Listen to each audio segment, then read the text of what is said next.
The Sky at Night is back, bringing you the latest in all things astronomical.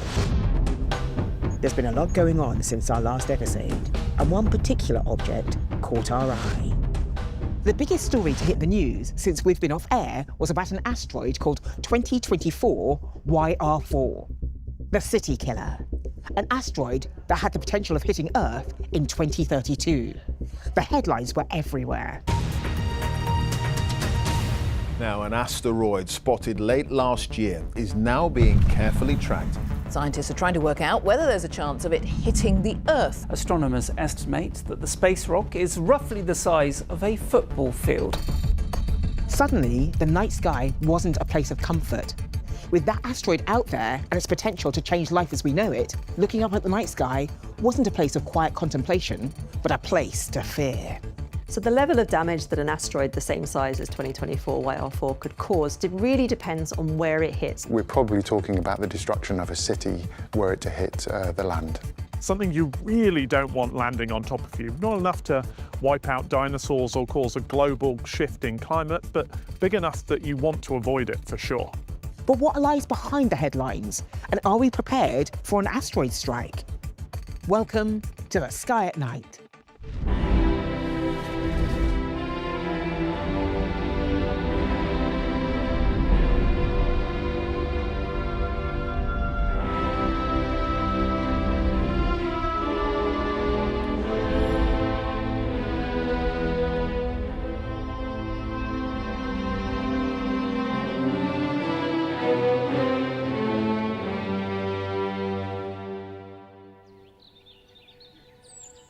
On a beautiful day like today, it's easy to forget that beyond that gorgeous sky, there could be legitimate threats heading our way. I'm not talking about aliens, obviously I'm talking about asteroids. Now we actually get hit by asteroids every single day. In fact, in any given 24-hour period, we might get hit by roughly 73 Earthling cows worth of material. But why aren't we fussed about this? Well, the scale of this material is such that it's like a sprinkling of dust, mostly just burning up in the atmosphere and not even reaching the ground.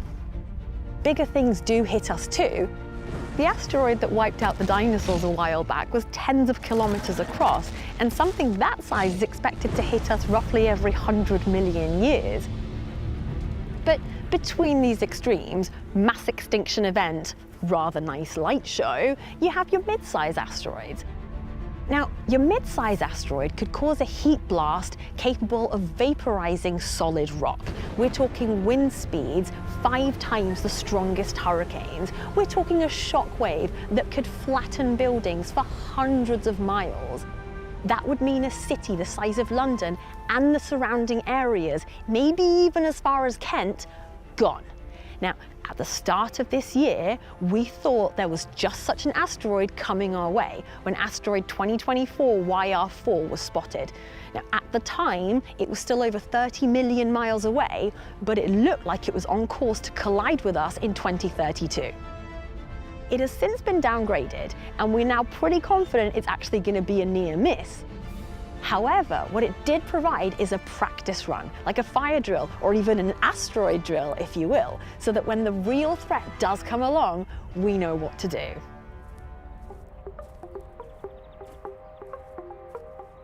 When YR4 was discovered, it was no more than a dot moving amongst the background stars. And even once it'd been found, it was just one of a million asteroids in our books. So what was special about this one? To explain, I've come to a football pitch, obviously, where I'm meeting my old friend, planetary scientist Dr Meg Schwamb. Hey. Hey, we've talked about football a lot, so I thought you were the perfect person to bring here and talk about YR4. When we were watching the odds of it hitting the Earth go up, I did think of it like watching a striker's shot head towards the goal. Yeah, definitely exactly that playing out, right? I think as the world, but also astronomers, sitting there watching, right, waiting to see as they got more data as you get closer to that goal, right, of whether it's going to go in, or in this case, we really want it to miss. Yes, that's the unusual bit. But let's go back to the beginning. 2024 YR4 is an asteroid, but what are asteroids? Asteroids are the debris left over after planet formation, most are between Mars and Jupiter. Some get disturbed in their orbits and get sent inward. That potentially can be in orbits that'll cross the Earth. On the 27th of December 2024, YR4 was first spotted by a telescope in Chile as nothing more than a faint point of light.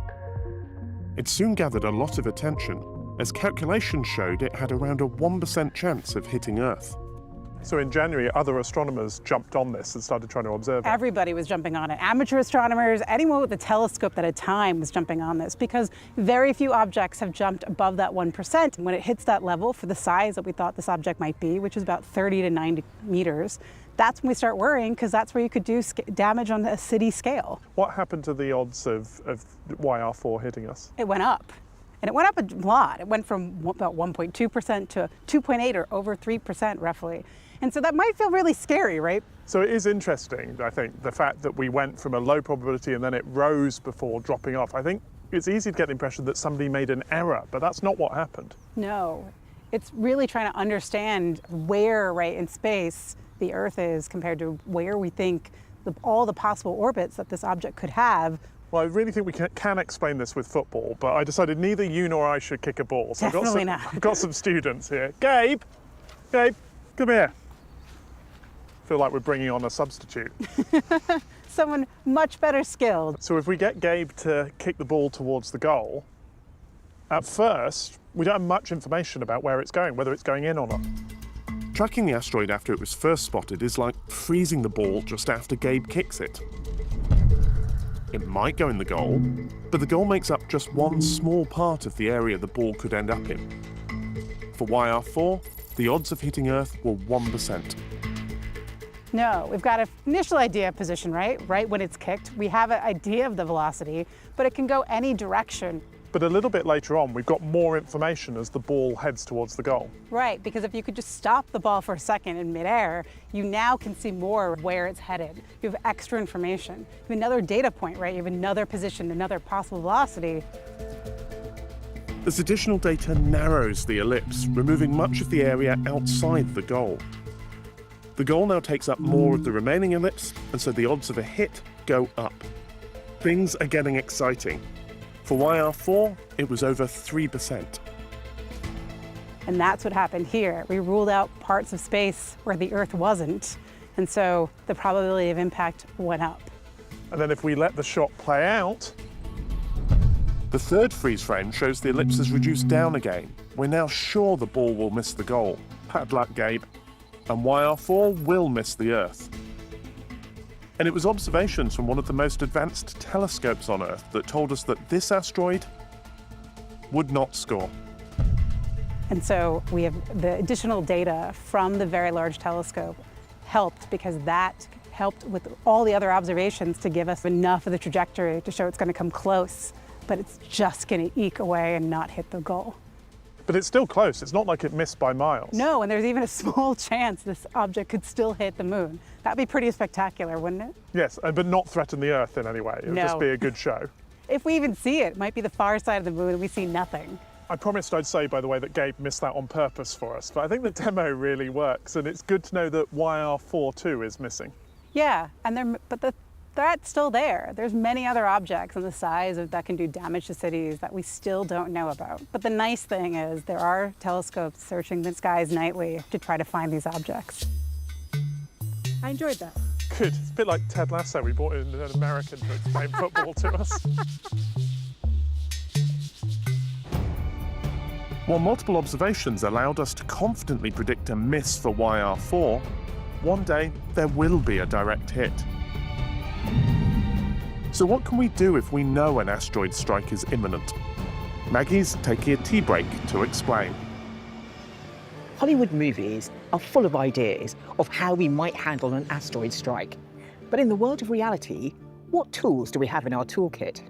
Well, to understand this, I'm going to use this as the asteroid and this as planet Earth. Now, the challenge is the asteroid is heading straight towards the Earth. So what can we do to deflect it?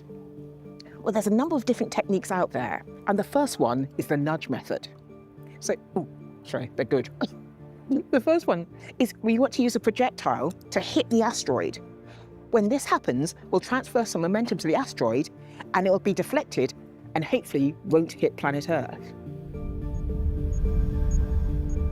And the great thing about this method is that it's already been tested. In 2022, the DART mission flew into an asteroid, Dimorphos, changing its orbit significantly. But there are a few problems with this. Firstly, how much of a nudge do we need? If we don't nudge far enough, we'll still get an impact. And if we nudge too far, for smaller asteroids, they might crumble and break up into many pieces. Not good. The second technique I want to talk about involves this. Yeah, it's a tractor, but it's a gravity tractor. So this will actually be a spaceship which will fly alongside the asteroid. It's a gravitational force will pull the asteroid towards it. This will again cause a deflection. The gravitational tractor technique is quite desirable because we don't actually impact the asteroid at all. It just sits alongside it and uses that gravitational force to deflect it. But the problem is, we can't put anything too massive in space. And so as it's causing the deflection, it needs to do that for quite some time to make sure that the asteroid will miss planet Earth. Now, our last technique is usually what Hollywood go for, and it involves using a nuclear bomb. Now, if the asteroid is quite close to Earth and we don't have much time, using something like DART to move the asteroid away might not be enough, and that's where the nuke comes in. We can embed the nuke into the asteroid and then blow it up. We crush up the asteroid, making a bit of a mess. But we need to be careful with this technique, because now, instead of just one lump heading towards Earth, we have multiple lumps heading towards Earth, which means they'll have a greater impact area, potentially affecting many more people. Now, to understand which of these tools we can use for an asteroid strike, we need to get a better understanding of the asteroid, one I prepared earlier. And it's almost as if we need an eye in the sky. Cue the James Webb Space Telescope. When ground-based telescopes look up at space, they have the atmosphere to contend with. This means that images get blurred and measurements get distorted. But JWST gets around this. By sitting 1 million miles above the atmosphere, its highly specialized mirrors can capture even the faintest amounts of infrared light, allowing for incredible accuracy. It's further helped by an extreme cooling system. The spectrograph on board JWST is cooled to just 7 degrees above absolute zero. All of this allows JWST to completely zone in on an object with minimal interference, which means astronomers can measure the sizes of incoming asteroids to a level of precision just not feasible from the ground. And in March, observations from JWST revealed YR4 was about 60 meters across, a detail no ground-based telescope was able to supply. This key information will be invaluable for any future asteroid strikes. So we know something's coming and we know what size, but another thing we might want to know is, what's it made of? 3, 2, 1, liftoff. Luckily, there is one mission that can provide some answers. Atlas V takes flight, sending Lucy to uncover the fossils of our solar system. Launched in 2021, the Lucy mission is on a journey to explore a record-breaking number of asteroids in our solar system. With 11 asteroids to explore, the Lucy mission is on course to provide us with a whole new understanding of the smorgasbord of asteroid types that could be headed our way. I'm meeting Dr Carly Howett, who has worked on the mission from the very beginning. Let's talk about Lucy. Let's. Now, obviously, when we think about asteroids, we think asteroid belt, but that's not where Lucy's going to end up going. That's right. The asteroid belt's very cool, lots of good science there, but we're going to a different set of asteroids. So these are known as Jupiter's Trojan asteroids, but they're not orbiting Jupiter, they're sort of orbiting with Jupiter. So why these ones in particular? What's special about them versus the asteroid belt? Well, this region of space that they exist in are known as Lagrangian points, and they're really stable regions of space. If you get caught there, all the gravity of the situation all sort of cancels out, basically. There's not an easy way out. And so we think when the solar system was formed and debris was flying everywhere, anything that got caught in these regions of space got stuck there. And so they're sort of giving us a little glimpse back in what life could have been like in the very early solar system. By observing more and more asteroids, we can build our understanding of what could be heading our way. So what do we know already about these objects? Are we able to categorize them at all? A little bit, yeah. So we can see things from the Earth. We've got telescopes that point at the sky, and largely they fall into a certain number of categories. So there are things like iron asteroids that we think were probably the beginnings of a planet, but the outside got lost, and so we're left with this iron core, a bit like what would happen on the Earth if it lost everything above its core. You then have sort of stony, pebbly asteroids that might be held together quite loosely.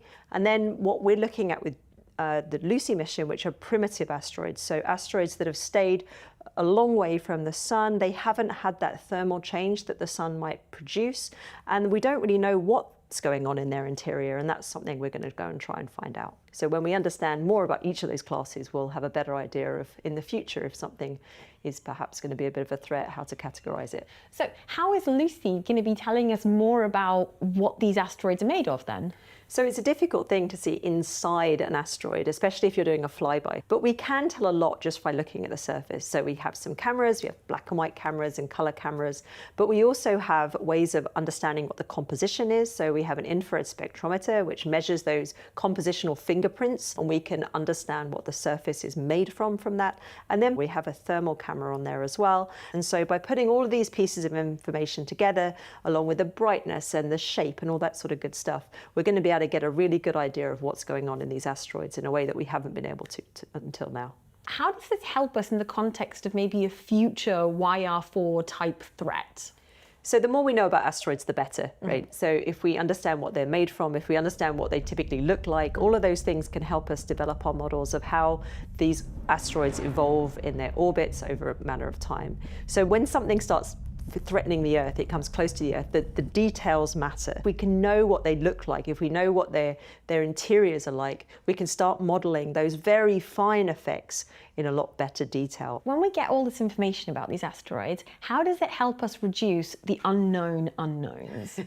That's the $64 million question, right? One of the things that's really important if you want to deflect an asteroid is to think about how well the grains are in touch with each other. You can imagine if you have something that's basically like little polystyrene balls that are just touching, held together with gravity or maybe static, and you could just shove your way through them, right? But if you have something that's clumped together, if it's really sort of like an iron core, that's going to be a lot easier to move as one, right? If you shove it, the whole thing's going to move rather than collapse. And so when we start to think about how to deflect or how to interact with asteroids that are potentially a threat to Earth, understanding this, what they're made of and how they're held together is going to be really, really important. The Lucy spacecraft is currently passing through the asteroid belt towards Jupiter and taking in some sights along the way. In 2023, it passed asteroid Dinkinesh, discovering it also had 2 moons. Not unknown for an asteroid, but new objects that further our knowledge. So what is the next big thing for Lucy then? Well, on Easter Sunday, so easy to remember, we're going to be flying past our next main belt asteroid. So this one is Donald Johanson. It's larger than Dinkinesh that we flew by before. Why is Donald Johanson exciting then? Well, anytime you see something new in the solar system, you learn lots of things that you didn't even know to ask. So there's just pure exploration. But we see that the way it reflects the light's really interesting. So we think it's either a really interesting shape or perhaps it has a moon. We'll find out. Well, very exciting then. It's reassuring to know that our understanding of these potential threats is growing. But if an asteroid was on course to strike, who will do something about it? Or who are we going to call? Maggie's in Southampton to find out. It turns out that astronomy is pretty good at working out the odds of an asteroid strike, but that might be the easy bit. After that comes a complex discussion involving philosophy, ethics, and geopolitics.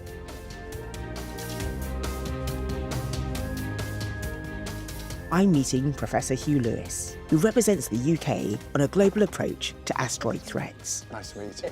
Sitting here sort of surrounded by these flags, I guess this is a global threat. And so you're part of a network, a global network, that is considering this and looking at this and trying to assess these challenges. Yeah, so after the incident involving the asteroid over Russia, Chelyabinsk, more than a decade ago now, that really prompted the United Nations to take some action.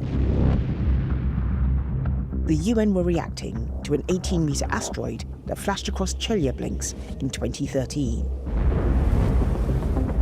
It released the equivalent energy of 20 atomic bombs and created a shockwave that injured 1,500 people. It was a stark reminder of the threat that asteroids can pose. The United Nations recommended the creation of two groups. One was the International Asteroid Warning Network, and that's the group of scientists and facilities that would observe the solar system and identify the potentially hazardous objects and then issue warnings. And then the second group is the Space Mission Planning Advisory Group, commonly referred to as SamePage, and that's the group that I was a member of. And this was the group of engineers, scientists and experts who would consider how we would go about deflecting or mitigating the threat from an asteroid using a space mission. I think one of the challenges is that often many countries are exposed to a risk for an asteroid impact. And the problem is that those countries don't necessarily have the capability to take action. Yes. So they have to rely upon other countries who do, and that means that we need to have that international response and community that works together. Yes, an asteroid is heading towards a country that doesn't have a space capability, so is reliant on those that do, and any space capability will be quite expensive. So weighing those two up seems a challenge. It is. I think that's one of the key aspects of the involvement through the United Nations and the international community to understand that particular issue and to try and address it. Right. Gosh, it's a quagmire. Are there conferences and things like this? Yeah, so every 2 years, scientists and engineers get together for the Planetary Defence Conference. And that sounds like a Planetary Defence League. Superheroes. Yeah, well, I guess you can see it in that way. These are people who are trying to understand the threat from asteroids and what to do about it. So at these conferences, what sort of things do they do? This particular conference is really quite unusual because they run a kind of a simulated exercise where they create an asteroid that has a potential impact with Earth, and they ask the participants at the conference to play particular roles. It could be journalist, it could be scientist, it could be part of the government, and then they present you with the information about the asteroid. In kind of pieces. They give you a little bit of information at a time, and you have to make decisions. Yes, so drip feed the information, just as it would be in a real, real situation. Yeah. Right. And then in some cases, the asteroid ultimately misses, yet you still have to run through the scenarios and make sensible decisions. And in some cases, the asteroid does hit. And I think it really does showcase the fact that whenever we're dealing with this particular threat, it's never certain. There's always a chance that it misses us. But if we don't know that for absolute certain, and absolute certainty is a hard thing to get. And it's that kind of scenario that they use at the Planetary Defence Conference. It's a huge asteroid, it's definitely going to hit. What do we do? Yes. You have to kind of really consider not just what the numbers are telling you, but what the kind of moral imperative is in terms of protecting the planet. That's why it's called planetary defence, not UK defence. Yes, and so the fact that we are working together, I find quite comforting. While space can seem like a violent, scary place, it's good to stop, look up, and enjoy our beautiful universe, asteroids and all. You can even see a few yourselves. Our resident stargazer, Pete, is on hand to guide us through some of the upcoming highlights in the night sky. For amateur astronomers, the big news while we were off air was the display of planets that were out in force. Now, most of them are disappearing from view, but Jupiter and Mars are still there to spot, visible in the early evening sky. Jupiter is especially obvious low above the west-northwest horizon as darkness falls. It can be seen in conjunction with a beautifully thin, 13% lit waxing crescent moon on the 30th of April, a wonderful sight if the weather is clear. Another easy spot this month is the Lyrid meteor shower, and this even has a tenuous link to asteroids, because the bodies which create the debris stream which passes through the Earth's atmosphere to create a meteor shower are comets or sometimes asteroids. A meteor shower's radiant is the small area of sky its meteors appear to emanate from, which in this case is near the bright star Vega. The shower reaches its peak around midday on the 22nd of April, meaning the best nights for a watch will be the nights of the 21st of April into the morning of the 22nd, and the 22nd of April into the morning of the 23rd, with the most activity seen just before dawn.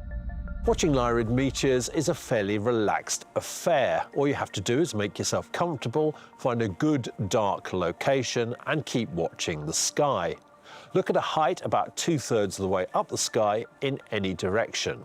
If you want to try your luck photographing Lyrid meteors, it's fairly easy to do. You just need a camera with a wide-angle fast lens. You need to set the camera's ISO fairly high and fully open the lens, and then just take continuous images hoping to grab a meteor trail. If your sky is light polluted and bright, your image may look like this. If so, reduce the exposure length until they aren't overexposed and you can still see stars. Then just let it run for as long as you are out, or your batteries allow, and see what happens. You never know, you might get lucky, but it's common to take thousands of images without a single meteor on any one of them. Now, if you have more advanced kit, there are two actual asteroids we'd like to point out. Neither of them are going to be hitting the Earth, but they are fairly easy to see. The first is 4 Vesta, which with a diameter of 330 miles is the largest asteroid in the main asteroid belt which lies between Mars and Jupiter. To locate the asteroid, use the 2 brightest stars in Libra, Alpha Libri or Zuben el Janubi and Beta Libri or Zuben Shimali. Vesta will be located in northern Libra, heading towards the border with Virgo as we head into next month. Record the suspected star field over several days where you think Vesta is located. If you've got it right, comparing the records should reveal Vesta as a moving star-like dot. Owners of smart telescopes have got it easy, as all they have to do is search for Vesta and start imaging. For those that like a bit of a challenge, then there's 9 Metis, which comes to opposition on the 9th of May. Opposition is a term which describes when an object is in the opposite position in the sky to the sun, so that means it's the best time to see it. It's currently also within Libra, and we can use the same 2 stars we used to locate Vesta to find 9 Metis. Just as with Vesta, record the star field over several nights, align the stars, and look for the moving object. Whether you're snapping Jupiter with your phone or you manage to track Metis across the sky, we'd love to see any photographs you've got, so send them in to our Flickr account. You can find details of this at www.bbc.co.uk/sky at night, and we'll show some of our favourites. Meanwhile, here are some of the pictures you've sent in while we were off air.